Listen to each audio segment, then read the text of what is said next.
This is why we, as Christians, believe Jesus is God, and why it's essential for the actualization of our salvation. First, in the Gospel of John, written by one of Jesus' closest disciples, John calls Christ the eternal Logos. The Logos means the divine word, existing eternally with God. John says, "In the beginning was the Word was with God, and the Word was God."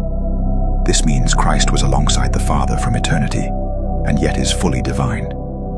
Second, when Jesus told the Pharisees, "Before Abraham was, I am," he used the divine name God revealed to Moses in the burning bush, "I am who I am." By calling himself I am, Jesus identified himself as the eternal God who revealed himself to Moses. This claim was unmistakable. Finally, his crucifixion was for blasphemy. Why? Because he claimed to be God on multiple accounts.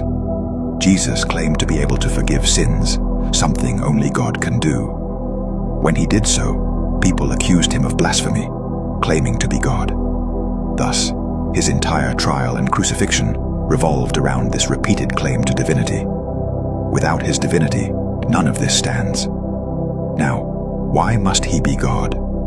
Because our salvation hinges on it. The Church Fathers taught that only God could restore what was broken. Saint Athanasius declared, "God became man, so that man might become God." Not literally, but that we might share in divine life.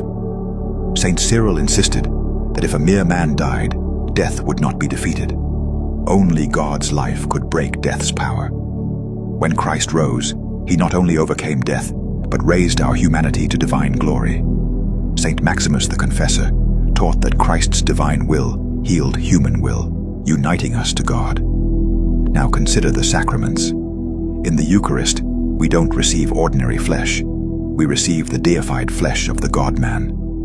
Saint Gregory of Nyssa taught that when we partake of Christ's body, it's immortal and life-giving, precisely because it's God's flesh. If Christ were not God, the Eucharist would be mere bread and wine, not the medicine of immortality. The sacraments are participation in divine life, only possible if Christ is God.